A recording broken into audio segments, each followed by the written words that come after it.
Assalamualaikum warahmatullahi wabarakatuh. Pertemuan kali ini kita akan membahas tentang katalog naskah. Kalau kalian mendengar kata katalog pasti sudah biasa lah ya. Mungkin kalian pernah lihat di katalog buku di perpustakaan, kemudian katalog kosmetik kalau memang kalian sudah biasa dengan katalog kosmetik seperti Oriflame, kemudian Shopee misal. Kemudian ada katalog yang biasanya di Indomaret atau Alfamart, katalog belanja, yang mana isinya biasanya tidak jauh-jauh yang namanya produk yang dijual, kalau memang itu katalog dagang. Kemudian deskripsinya seperti apa, berapa mililiter jumlahnya. Kemudian kalau memang itu parfum misalnya, berarti scent atau baunya, warnanya seperti untuk baunya seperti apa dan sebagainya. Jadi informasi yang berkaitan tentang produk tersebut. Kalau kita membahas tentang katalog naskah, yang pasti berarti isinya tentang deskripsi dari naskah koleksi dari lembaga yang menghasilkan katalog tersebut. Oke, kita mulai saja pengertiannya. Katalog naskah seperti apa? Katalog naskah adalah dalam hal koleksi naskah. Katalog berarti daftar koleksi naskah yang disimpan oleh lembaga bersangkutan. Terdapat keterangan fisik naskah secara singkat atas masing-masing naskah. Keterangan fisik ya tadi yang seperti saya informasikan, lebih ke deskripsi. Kemudian sebenarnya katalog merupakan pintu pertama memperoleh informasi mengenai suatu naskah dan teks koleksi lembaga yang tertera pada keterangan katalog bersangkutan. Pintu pertama maksudnya di sini adalah seperti ketika kawan-kawan ingin mendapatkan sebuah informasi naskah, misalnya Hikayat Hang Tuah misalnya, kan yang pasti ketika datang ke Perpustakaan Nasional Republik Indonesia yang mana memang menyimpan banyak sekali manuskrip Nusantara di situ, kawan-kawan ingin mendapatkan informasi tentang naskah Melayu Hikayat Hang Tuah tadi. Bagaimana cara untuk mendapatkan naskahnya? Yang pasti untuk pintu pertama atau hal pertama yang dilakukan adalah pegang terlebih dahulu katalog manuskripnya atau katalog naskahnya, yang mana di sini nanti kawan-kawan carilah kodenya berapa, yang mana kode itu mewakili dari naskah yang menjadi koleksi lembaga tersebut.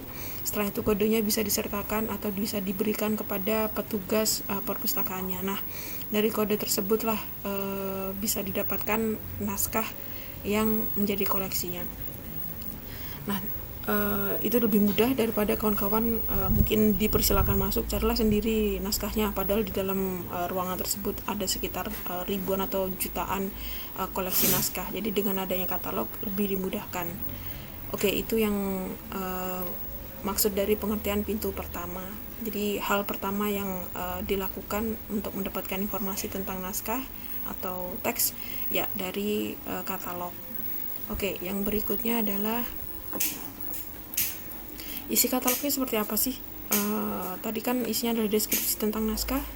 Kalau untuk isi katalog, keterangan yang tertera di dalam masing-masing katalog tidak sama, namun setidak-tidaknya setiap naskah yang didaftar disertai dengan pertama yang pasti memang nomor koleksi naskah, kemudian alas tulis yang digunakan apa, ukuran naskahnya berapa, jumlah halaman, aksara, dan bahasa yang digunakan. Itu kurang lebih untuk informasinya.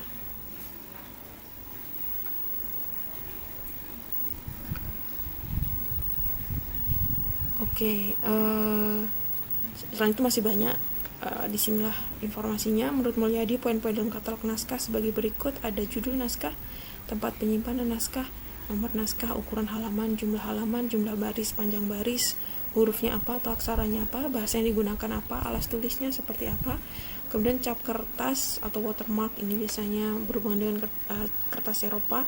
Garis tebal Chenland dan Letland, ini kertas Eropa juga. Kuras, itu bundel naskahnya, dihitung berapa jumlah bundelnya. Kemudian garis panduan, pengarang penyalin tempat tanggal penyalinan, berarti kolofon naskah. Kemudian keadaan naskahnya baik atau buruk, rusak atau tidak, diinformasikan. Kemudian ada pemilik naskahnya siapa, kalau memang ada informasi yang disebutkan. Pemerolehan naskahnya bagaimana, kalau memang ada informasi disebutkan. Iluminasi, ilustrasi, ringkasan catatan lain dalam naskah, dan lain sebagainya. Itu poin-poin dalam katalog naskah. Intinya adalah semakin banyak informasi yang didapatkan atau kawan-kawan informasikan ke dalam di dalam isi katalog, yang pasti katalog tersebut bisa digolongkan sebagai katalog yang baik karena memberikan informasi kepada pembaca. Oke, yang berikutnya adalah katalog cetak. Ini adalah informasi seperti apa katalog cetak bisa diketahui atau bisa didapatkan di perpustakaan FIB. Terdapat 44 katalog naskah kuno Melayu menurut Nicholas Hare cetak yang tersebar di dunia. Katalog ini yang pasti menyimpan banyak sekali naskah Melayu. Jadi bayangkan saja kalau ada satu katalog Melayu, katalog naskah Melayu yang pasti isinya lebih dari 100 ya, anggap saja sekitar 1000. Nah kalau ada 44 berarti ada berapa naskah kuno Melayu yang ada di dalam atau luar negeri. Jadi sebenarnya Melayu itu sangat kaya sekali dengan naskah. Oke, ini ada jenis katalog naskah mapping, artinya adalah ada sebuah katalog yang menginformasikan tentang ada berapa jumlah naskah yang tersimpan di berbagai lembaga di luar negeri, di dalam dan luar negeri. Jadi tidak ada informasi judul tapi berapa jumlah naskahnya. Oke, yang selanjutnya adalah katalog Perpustakaan Nasional RI. Ini adalah websitenya. Ketika kalian buka websitenya, di sini ada informasi kata kuncinya. Ketik saja hikayat atau syair yang kalian inginkan. Kemudian di sini ada semua jenis bahan, pilih yang naskah kuno. Kemudian ada Perpustakaan Leiden, ini di Belanda. Jadi kalian bisa pakai yang katalog biasa atau yang ada foto digital naskahnya. Tidak semua koleksi Leiden itu ada digital naskahnya, tapi kalian bisa coba. Kemudian ada Perpustakaan Negara Malaysia atau Perpustakaan Nasional Negara Malaysia juga memiliki naskah.